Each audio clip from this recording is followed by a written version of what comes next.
pagi, siang, sore, atau malam untuk teman-teman semuanya. Bagaimana kabar kalian? Semoga kita selalu berada dalam lindungan Allah Subhanahu wa Ta'ala dan selalu diberi kesehatan untuk kita semua. Kembali lagi bersama kita bertiga dari kelompok 9 Filsafat Pendidikan, dan kali ini kita akan berbincang-bincang santai dalam beberapa waktu ke depan. Sebelumnya, izinkan saya perkenalkan diri. Saya Devi Dwitasari dan ada rekan saya. Saya Devita Aulia Salsabila. Dan saya Isnan Suminutaro. Baik, terima kasih rekan-rekan saya yang dapat hadir dalam acara ini. Project podcast ini merupakan tugas akhir mata kuliah Filsafat Pendidikan, Program Studi Pendidikan Matematika Universitas Singapura Bangsa Karawang. Dengan dosen pengampu yang terhormat, Dr. Haji Dadang Rahman Munandar. Oh ya, sebelumnya untuk teman-teman semua, kita tuh mau bahas apa sih di sini? Tentunya kita di sini bakal membahas apa sih itu Platonisme matematika. Nah, tentunya kita juga akan kupas tuntas apa sih yang dimaksud dengan Platonisme matematika itu, ada apa dan bagaimana Platonisme matematika itu. Penasaran kan untuk teman-teman semuanya? Jadi simak terus videonya ya. Oke, sebelum membahas tentang apa itu Platonisme matematika, coba deh awal-awal dulu, menurut kalian matematika itu apa sih? Kalau menurut Devi nih ya, matematika itu unik karena matematika adalah kebenaran. Kebenaran di sini yaitu suatu hasil yang tidak dapat diubah atau disangkal. Matematika selalu memberikan kesan angker untuk setiap orang yang mendengarnya. Setiap orang kalau belajar matematika itu pasti beropini ya bahwa matematika itu susah, matematika itu bikin pusing. Namun sebenarnya matematika itu memiliki fleksibilitas untuk mencapai suatu hasil. Iya, bener banget. Terkadang orang tuh ya kalau udah denger kata matematika itu tuh pasti mikirnya udah sugesti aja gitu, susah banget. Padahal kan belum tentu soal yang dikasih itu ternyata pas udah dibahas, oh iya ternyata gampang ya. Itu tergantung dari gimana orang itu menganggap matematika itu sendiri sih. Iya ya, jadi kayak nggak semua hasil itu dapat diselesaikan dalam satu cara doang gitu. Mungkin kalau kalian dipaksa sama guru kalian buat ngikutin satu algoritma cara ngerjain sesuatu, itu bukan salah satunya. Iya benar, karena kan kalau di sekolah tuh ya kita belajar step by step. Yang mungkin opini orang yang kalau nggak suka matematika itu terlihat susah. Sebenarnya ada cara gampangnya, cuman kita tuh waktu di sekolah nggak diajarin aja. Contohnya ini ya, kalau perkalian 9, kalau misalkan perkalian 2 atau perkalian 3 kan mudah dihafal di otak ya. Kalau perkalian 9 butuh hitung-hitungan dulu. Sebenarnya ada cara mudahnya, cuman menggunakan 10 jari nih ya. Misalkan 9 kali 6, 6-nya ini kan 5, ini 6 dilipat. Nah ini puluhan, ini satuan, hasilnya 54. Iya bener juga ya. Iya. Nah, trik untuk perkalian angka 9 itu lebih jelasnya seperti ini. Misal kita ingin mengkalikan suatu bilangan, contohnya 4 gitu ya. Kita mulai dari jari yang paling kiri. 1, 2, 3, 4. Nah, jari keempat ini kita tekuk. Nah, sisa jari atau jumlah jari sebelah kiri yang terbagi oleh telunjuk ini itu menandakan hasil kali bilangannya. Ini 3 jari di kiri dan sisanya 6 jari di kanan. Nah, artinya hasilnya adalah 36. Dan memang benar hasilnya 36. Kalau menurut Devita nih ya, matematika itu secara umum didefinisikan sebagai bidang ilmu yang mempelajari pola dari suatu struktur, perubahan, dan ruang. Maka secara informal dapat disebut juga sebagai ilmu bilangan dan angka. Adapun juga pandangan lain tentang matematika, yaitu matematika adalah ilmu dasar yang mempelajari ilmu pengetahuan lain. Jadi kalau menurut gua ya, matematika itu sebenarnya bahasa universal untuk menjelaskan semuanya gitu. Jadi kayak bisa untuk menjelaskan berapa umur seseorang, berapa panjang suatu barang, berapa besar suatu barang, seberapa keras sesuatu, itu bisa dihitung dengan matematika. Hitungnya dengan algoritma simbolik yang sudah diatur atau logika simbolik seperti yang Devita bilang. Nah benar, matematika bukanlah ilmu yang hanya untuk keperluannya sendiri. Sebagai contoh dalam fisika nih ya, penerapannya masih ada sangkut paut dengan matematika dalam kehidupan sehari-hari juga. Seperti kita berjalan, jarak dari satu titik ke titik lainnya itu dapat diperhitungkan. Iya, jadi apapun yang ada di alam ini masih bisa diperhitungkan oleh matematika. Bukan masih lagi, malah pasti bisa. Pasti bisa ya, pasti bisa. Nih ya, berbicara soal alam, menurut kalian tuh apa hubungan matematika dengan filosofi alam? Sebenarnya banyak banget, atau mungkin malah bisa dijelaskan semuanya. Atau mungkin ya filosofi alam itu mungkin bagian besar dari matematika itu sendiri. seluruh benda yang ada di alam, seluruh kejadian yang ada di alam itu bisa dihitung dengan matematika, mulai dari benda terkecil kayak atom hingga benda terbesar seperti planet, bintang atau lubang hitam atau bahkan sesuatu yang abstrak gitu, kayak ruang dan waktu. Coba menurut coba deh perhatiin hukum gravitasi Newton. Dari gravitasi aja beliau itu bisa memperkirakan pergerakan planet-planet secara terperinci. Sesuai rumusnya ya. Iya, sesuai rumusnya. Di abad ke-19 juga Uranus adalah planet terluar yang berhasil diketahui. Namun berdasarkan hitungan matematika, para ilmuwan memperkirakan adanya benda besar yang membuat orbit Uranus agak melenceng. Ilmuwan itu mulai menghitung dan mengarahkan teleskop ke arah yang diperkirakan oleh hitungan-hitungan matematika itu dan berhasil menemukan planet Neptunus. Dari penemuan Neptunus ini dianggap bukti bahwa matematika bukan sekedar karangan semata tapi sesuatu yang nyata. Dia pernah baca, Neptunus kan lokasinya sejauh 4,3 miliar kilometer dari bumi kan, dan nyaris tak tampak jika dibandingkan dengan planet Venus atau Mars yang tampak jelas kilonya dari bumi. Akhirnya dengan matematika Neptunus pun ditemukan. Iya, kasus seperti ini tuh kayak ngebuat kita tuh berpikir-pikir gitu, bertanya-tanya gitu. Matematika itu sesuatu yang ajaib apa enggak gitu sih? Kayak semua tuh bisa diperhitungkan kan ya? Banyak juga kejadian di mana para ahli matematika sebenarnya mengerjakan matematika itu hanya lantaran mereka suka, padahal ternyata belakangan ini terbukti bahwa matematika dibutuhkan dalam penemuan penting dalam fisika. Iya, gabut gitu ya. Iya. Sebagai contohnya adalah geometri non-Euclidean. Dahulu orang berpikir bahwa dunia ini tuh bisa dijelaskan hanya dengan geometri Euclidean. Ini geometri yang kita pelajari di sekolah, seperti misalnya sudut pada suatu segitiga jika dijumlahkan itu hasilnya 180 derajat. Nah, kalau geometri non-Euclidean ini itu sebenarnya geometri yang ngejelasin tentang permukaan sesuatu yang ada kurvanya, yang membulat gitu ya, yang cekung gitu. Jadi kalau di Euclidean geometry itu kita biasanya menghitung garis-garis atau bentuk-bentuk suatu bangun datar itu pada bidang datar aja. Kalau dua dimensi ya. Iya, dua dimensi kayak misal tembok gitu. Kalau misal kalian gambar segitiga di tembok, itu sudutnya tuh pasti 180 derajat. Tapi kalau misal kalian bikin segitiga di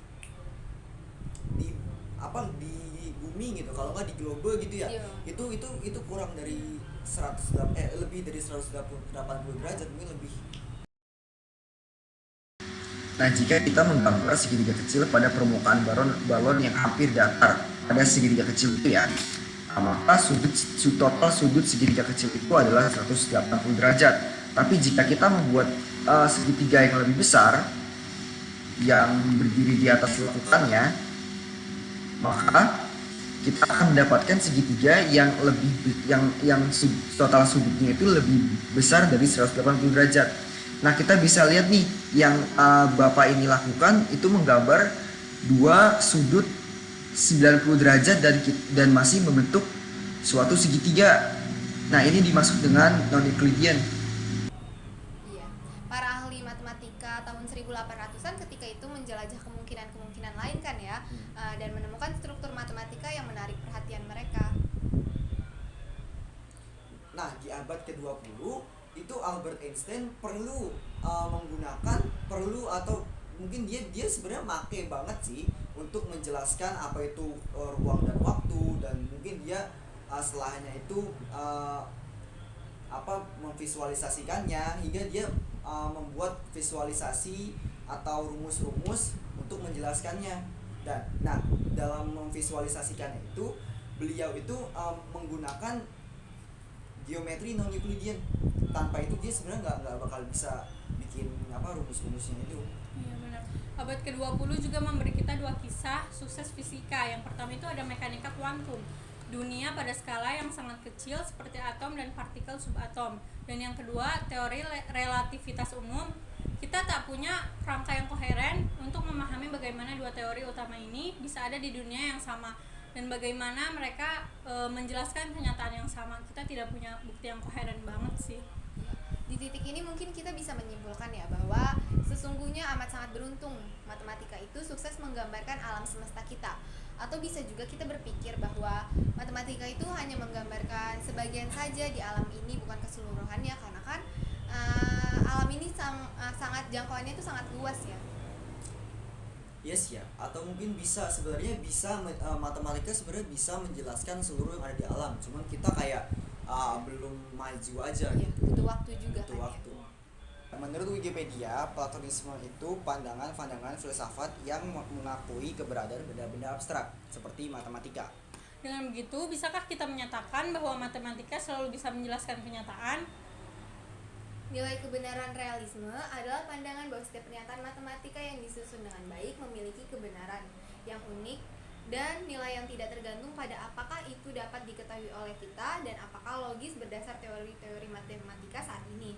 Pandangan ini juga menyatakan bahwa kebanyakan pernyataan matematika yang dianggap benar itu adalah sebenarnya benar. Jadi nilai kebenaran realisme ini jelas pandangan metafisik, tetapi tidak seperti Platonisme, itu bukan merupakan pandangan ontologis. Karena meskipun klaim nilai kebenaran realisme bahwa kebenaran pernyataan matematika yang unik dan nilai kebenaran yang objektif tidak berkomitmen untuk berciri khas pada Platonisme, bahwa aliran matematika nilai dari objek-objek ontologi matematika. Matematika Platonisme jelas memotivasi nilai kebenaran realisme dengan memberikan penjelasan tentang bagaimana pernyataan matematika yang mendapat kebenaran nilai-nilai mereka, tetapi lebih lanjut, premis akan diperlukan untuk pembentukan pandangan berikutnya. Karena jika ada benda matematis, ketidakpastian referensial dan perhitungan dapat menghilangkan nilai kebenaran pernyataan matematika yang unik dan objektif. Sebaliknya, apakah nilai kebenaran realisme tidak dengan sendirinya memerlukan keberadaan dan berimplikasi bahwa bukan antinominalisme maupun Platonisme? Karena ada berbagai akun tentang bagaimana pernyataan matematika dapat memiliki kebenaran yang unik dan nilai kebenaran objektif yang tidak menempatkan sebuah objek matematika yang real. Faktanya, banyak nominalis yang mendukung nilai kebenaran realisme. Setidaknya kebanyakan cabang dasar tentang matematika, seperti aritmetika. Nominalis jenis ini berkomitmen pada pandangan yang terdengar agak aneh, meskipun pernyataannya matematis biasa. Nah, seperti contoh, ada bilangan prima antara 10 dan 20 itu adalah benar. Sebenarnya tidak ada benda matematis dan secara khusus tidak ada bilangan. Tetapi ada kontradiksi di sini itu. Kita harus membedakan antara bahasa yang dibuat oleh matematikawan dan bahasa yang dibuat oleh nominalis dan filsuf lainnya. Oh, jadi kebenaran Platonisme matematika akan memiliki konsekuensi penting dalam matematika itu sendiri. Ini akan membenarkan metode klasik yang terkait dengan bekerja realisme dan mendorong pencarian aksioma baru untuk menyelesaikan pertanyaan-pertanyaan yang dibiarkan terbuka oleh teori matematika kita saat ini. Namun bekerja realisme tidak menyiratkan dalam cara Platonisme yang jelas. Meskipun bekerja realisme mengatakan bahwa kita dibenarkan dalam menggunakan bahasa platonistik dalam matematika kontemporer, membagi Platonisme setidaknya dalam dua cara. Kebenaran dapat dipertahankan dalam berbagai cara berbeda. Umum untuk semua pertahanan adalah bahwa mereka pertama mengidentifikasi beberapa standar nilai kebenaran pernyataan matematika yang kemudian berpendapat bahwa teorema matematika memenuhi standar. Nah, Platonisme matematika ini adalah hasil dari penambahan keberadaan terhadap dua klaim lain, yaitu keabstrakan dan independen. Nah, apa sih yang dimaksud dengan keabstrakan dan independen itu? Keabstrakan dengan standar filsafat, keabstrakan relatif tidak kontroversial. Di antara beberapa filsuf telah menentang itu adalah Medi dalam tahun 1990 yaitu tentang himpunan tidak murni, dan Bigelow tahun 1988 tentang suatu himpunan berbagai jenis angka. Keindependenan menyatakan bahwa objek matematika jika ada adalah independen dari tingkat kecerdasan, bahasa, pola pikir, dan praktik. Aduh, ini ribet ya. Cuman nanti mungkin akan diperjelas di kesimpulannya ya. Untuk saat ini pembahasan untuk materi 3 cukup sini saja ya.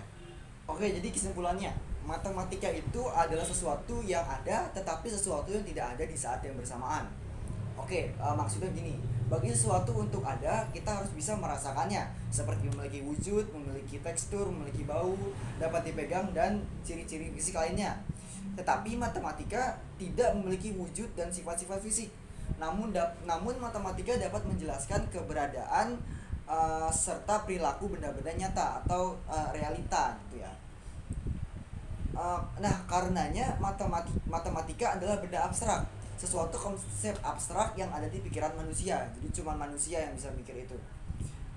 Nah, karena bukan sesuatu yang ada, maka sebenarnya matematika itu sudah ada jauh sebelum manusia itu ada. Karena ini sebuah konsep ya. Jadi bukan sesuatu yang diciptakan kayak misal kue ini gitu. Matematika udah ada bahkan sebelum manusia itu ada. Mungkin jauh-jauh sebelum dinosaurus ya. Tetapi konsep seperti maksudnya ini menjelaskan alam semesta ini atau menjelaskan sesuatu yang ada ini itu sudah ada semenjak zaman dulu. Contoh misalnya ya kayak angka 2 gitu. Misal zaman dulu ada 2 dinosaurus ya. Sesuatu ide buat menjelaskan bahwa ada 2 dinosaurus itu sudah ada. Mungkin berbeda sama sekarang sih. Sekarang sudah ada simbolnya ya. Kayak gini ya. Dengan simbol yang berbeda atau dengan cara penjelasan yang mungkin berbeda dari kita kenal sekarang, seperti itu. Tidak terasa ya, kita sudah di penghujung acara.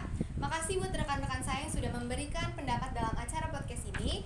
Terima kasih juga buat teman-teman yang sudah menonton. Waktunya kami pamit undur diri. Mohon maaf apabila terdapat salah-salah kata. Ambil sisi positif dan buang sisi negatif dari pembahasan materi ini ya. Semoga pembahasan materi dari kami ini dapat bermanfaat untuk semuanya. Terima kasih. Wassalamualaikum warahmatullahi wabarakatuh.